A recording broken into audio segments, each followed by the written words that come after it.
Hey YouTube, Jonathan here at Night Knowledge. Today we're looking at a build I created for using shotguns.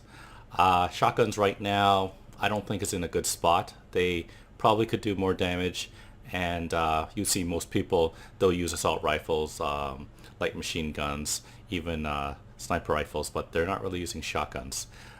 This build here today will show you how you can build a shotgun build and make it fun for you.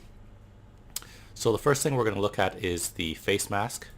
The face mask, the main thing that I chose was the China Light Industries Corporation because it gives a +2 shotgun damage. I would have preferred that the talent be useful, but unfortunately I couldn't find one. What's good about this specific piece is that it also gives +% to damage to elites and also gives critical hit chance. But mainly we're looking for 2 pieces of China Light Industries for the shotgun damage. For the chest piece, I picked the Petrov Defense Group chest piece. Not specifically for the set bonus because we're not using a light machine gun, but for this, the Berserk talent, because for every 10% weapon damage is increased for every 10% of max armor depleted. So when you have your shotgun equipped and maybe you've lost 90 or I guess 100% of your armor, you're getting 100% more damage. And shotguns, besides sniper rifles, have some of the most damage per shot.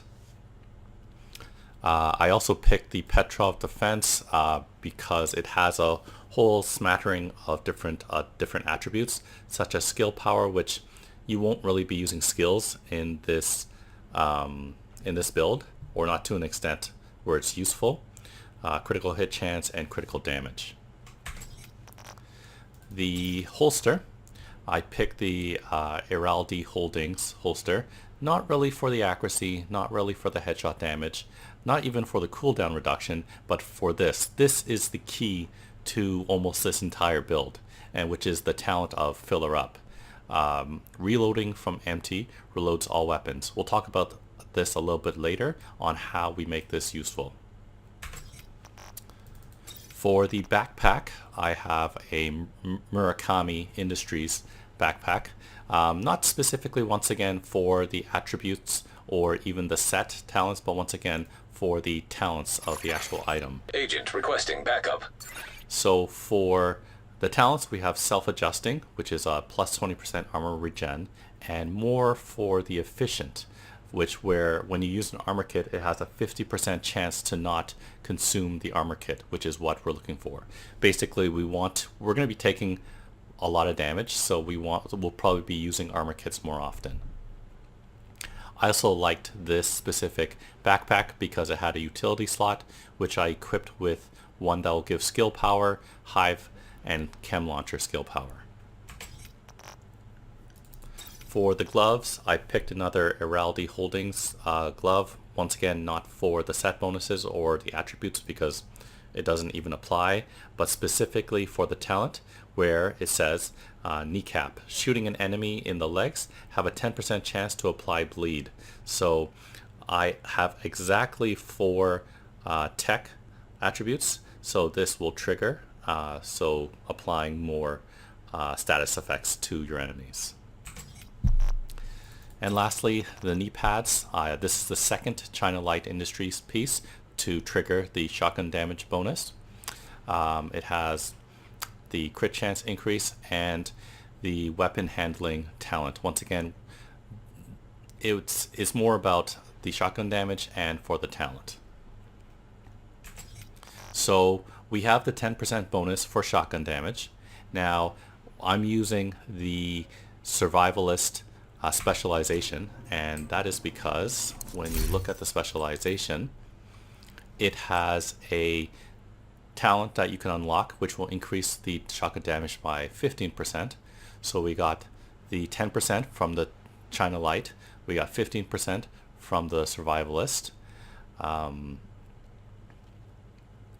We have the grenade, which burns, which is in this build, because you're using shotguns, they have a low range. Whenever you can't hit the guys from a distance, you're typically throwing grenades to help your teammates who will probably be using ranged weaponry.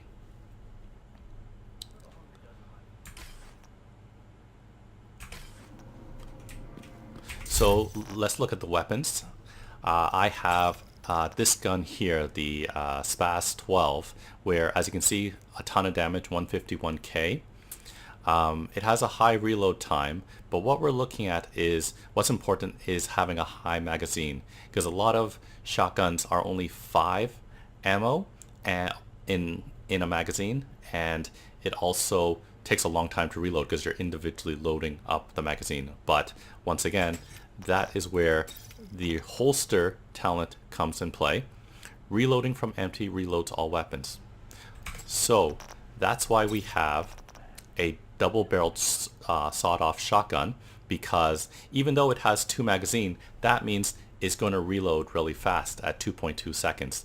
It does a ton of damage and is a shotgun, so it takes advantage of the shotgun bonuses that we got. Unfortunately, the talents I have for this specific sawed-off shotgun is not good. It doesn't work for what I want. What you should probably go for is one that has the greased talent right here. While holstered, weapon swap speed is increased by 10%. So that is something I want to look out for my shotgun, my sawed-off shotgun, so that I can swap faster. So going back to this shotgun, we went for a shotgun with a high magazine, obviously high damage. The reload time doesn't really matter. It's all about the talents. So the talent that is important is close and personal. So when you kill a target within 7 meters, it grants a plus 50% weapon damage for 5 seconds. So with this build, you're going to have hopefully 5 or more offensive attributes, which will trigger this.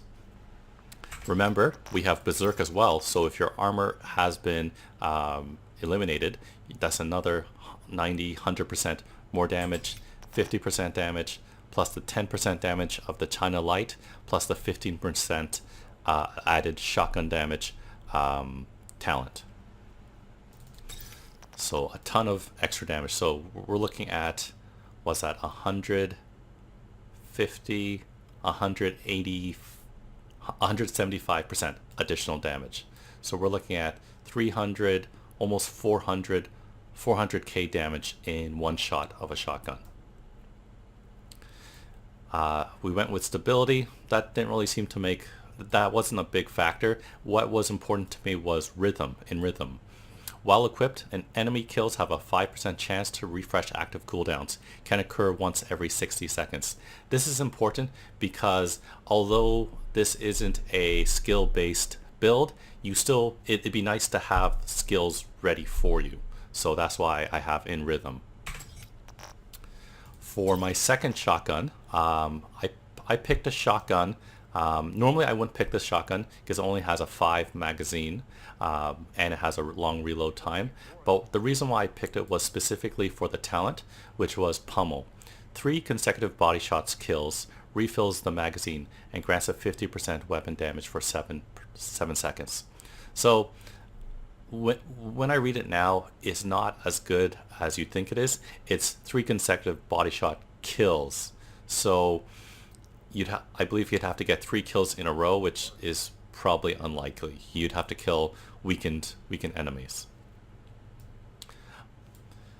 So once again, the offhand weapon is our double-barreled sawed-off shotgun.